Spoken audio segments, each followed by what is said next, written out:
Chapter 15 The Man of the Island. From the side of the hill, which was here steep and stony, a spot of gravel was dislodged and fell rattling and bounding through the trees. My eyes turned instinctively in that direction, and I saw a figure leap with great rapidity behind the trunk of a pine. What it was, whether man or bear or monkey, I could in no wise tell. It seemed dark and shaggy, more I knew not. But the terror of this new apparition brought me to a stand.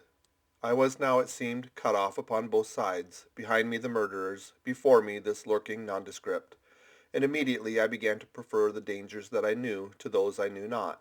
Silver himself appeared less terrible in contrast with this creature of the woods, and I turned on my heel and looking sharply behind me over my shoulder began to retrace my steps in the direction of the boats. Instantly the figure reappeared, and making a wide circuit began to head me off. I was tired at any rate, but had I been as fresh as when I rose, I could see it was in vain for me to contend in speed with such an adversary. From trunk to trunk the creature flitted like a deer, running manlike on two legs, but unlike any man that I had ever seen, stooping almost double as it ran. Yet a man it was. I could no longer be in any doubt about that. I began to recall what I had heard of cannibals. I was within an ace of calling for help, but the mere fact that he was a man, however wild, had somehow reassured me, and my fear of Silver began to revive in proportion. I stood still, therefore, and cast about for some method of escape, and as I was so thinking, the recollection of my pistol flashed into my mind. As soon as I remembered I was not defenseless, courage glowed again in my heart, and I set my face resolutely for this man of the island, and walked briskly toward him. He was concealed by this time behind another tree trunk, but he must have been watching me closely, for as soon as I began to move in his direction, he reappeared and took a step to meet me. Then he hesitated, drew back, came forward again, and at last, to my wonder and confusion, threw himself on his knees and held out his clasped hands in supplication. At that I once more stopped. "Who are you?" I asked. "Ben Gunn," he answered, and his voice sounded hoarse and awkward, like a rusty lock. "I'm poor Ben Gunn, I am, and I haven't spoke with a Christian these 3 years." I could see now that he was a white man like myself, and that his features were even pleasing. His skin, wherever it was exposed, was burnt by the sun, even his lips were black, and his fair eyes looked quite startling in so dark a face. Of all the beggarmen that I had seen or fancied, he was the chief for raggedness. He was clothed with tatters of old ship's canvas and old sea cloth, and this extraordinary patchwork was all held together by a system of the most various and incongruous fastenings, brass buttons, bits of stick, and loops of tarry gaskin. About his waist he wore an old brass-buckled leather belt, which was the one thing solid in his whole accoutrement. 3 years, I cried. Were you shipwrecked? Nay, mate, said he, marooned. I had heard the word and knew it stood for a horrible kind of punishment common enough among the buccaneers, in which the offender is put ashore with a little powder and shot and left behind on some desolate and distant island. Marooned 3 years agone, he continued, and lived on goats since then, and berries and oysters. Wherever a man is, says I, a man can do for himself. But, mate, my heart is sore for Christian diet. You mightn't happen to have a piece of cheese about you now? No? Well, many's the long night I've dreamed of cheese, toasted mostly, and woke up again, and here I were. If ever I can get aboard again, said I, you shall have cheese by the stone. All this time he had been feeling the stuff of my jacket, smoothing his hands, looking at my boots, and generally in the intervals of his speech showing a childish pleasure in the presence of a fellow creature. But at my last words he perked up into a kind of startled slyness. If ever you can get aboard again, says you, he repeated. Why, now who's to hinder you? Not you, I know, was my reply. And right you was, he cried. And now, what do you call yourself, mate? Jim, I told him. Jim, says he, quite pleased apparently. Well now, Jim, I've lived that rough as you'd be ashamed to hear of. Now, for instance, you wouldn't think that I had a pious mother to look at me, he asked. Why, no, not in particular, I answered. Ah, well, said he, but I had, remarkable pious, and I was a civil, pious boy, and could rattle off my catechism that fast as you couldn't tell one word from another. And here's what it's come to, Jim, and it begun with Chuck Farthing on the blessed gravestones. That's what it begun with, but it went further than that. And so my mother told me, and predicted the whole, she did, the pious woman. But it were Providence that put me here. I've thought it all out in this here lonely island, and I'm back on piety. You don't catch me tasting rum so much, but just a thimbleful for luck, of course, the first chance I have. I'm bound I'll be good, and I see the way, too. And Jim, looking all around him and lowering his voice to a whisper, I'm rich. I now felt sure that the poor fellow had gone crazy in his solitude, and I suppose I must have shown the feeling in my face, for he repeated the statement hotly.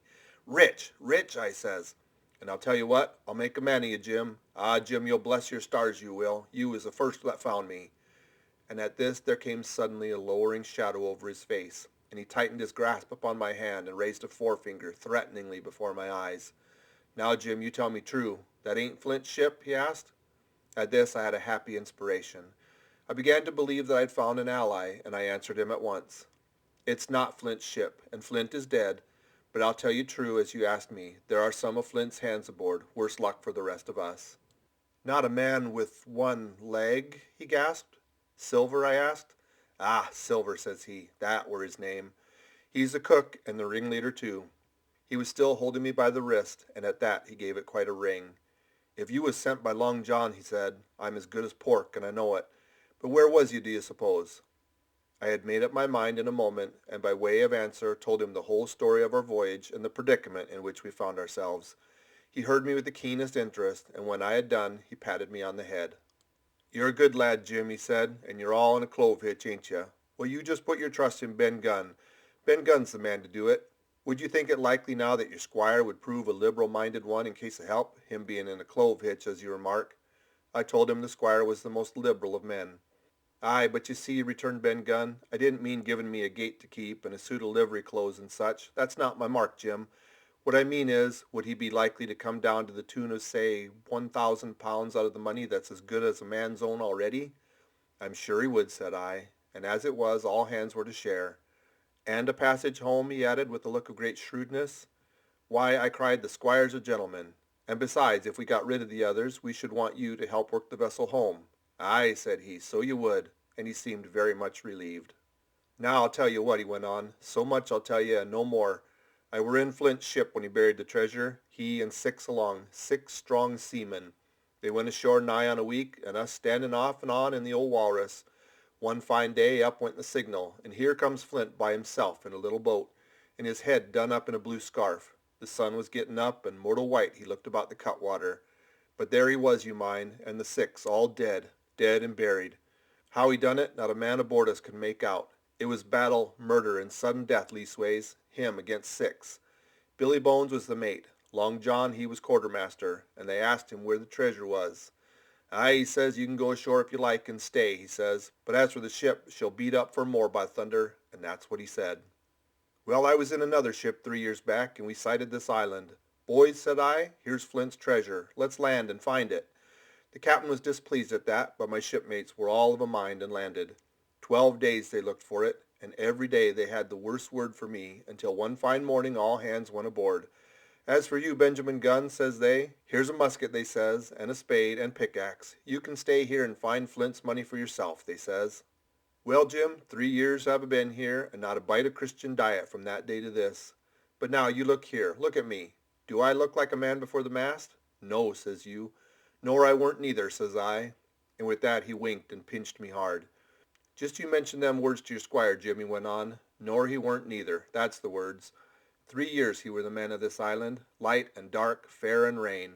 And sometimes he would maybe think upon a prayer, says you, and sometimes he would maybe think of his old mother, so be as she's alive, you'll say. But the most part of Gunn's time, this is what you'll say, the most part of his time was took up with another matter, and then you'll give him a nip, like I do. And he pinched me again in the most confidential manner. Then, he continued, then you'll say this. Gunn is a good man, you'll say, and he puts a precious sight more confidence, a precious sight, mind you, in a gentleman born than in these gentlemen of fortune, having been one himself. Well, I said, I don't understand one word that you've been saying, but that's neither here nor there, for how am I to get on board? Ah, said he, that's the hitch for sure. Well, there's my boat that I made with my 2 hands. I keep her under the White Rock. If the worst come to worst, we might try that after dark. Hi, he broke out, what's that?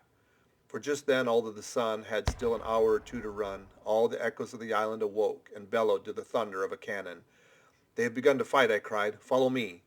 And I began to run toward the anchorage, my terrors all forgotten, while close at my side the maroon man in his goatskins trotted easily and lightly. Left, left, says he. Keep to your left hand, mate Jim. Under the trees with you. There's where I killed my first goat. They don't come down here now. They're all mast-headed on them mountains for the fear of Benjamin Gunn. Ah, there's the seminary. Cemetery, he must have meant. You see the mounds? I come here and prayed nows and thens, when I thought maybe a Sunday would be about due. It weren't quite a chapel, but it seemed more solemn like. And then, says you, Ben Gunn was short-handed. No chaplain, nor so much as a Bible and a flag, says you. So he kept talking as I ran, neither expecting nor receiving any answer. The cannon shot was followed after a considerable interval by a volley of small arms. Another pause, and then, not a quarter mile in front of me, I beheld the Union Jack flutter in the air above a wood. End of chapter 15.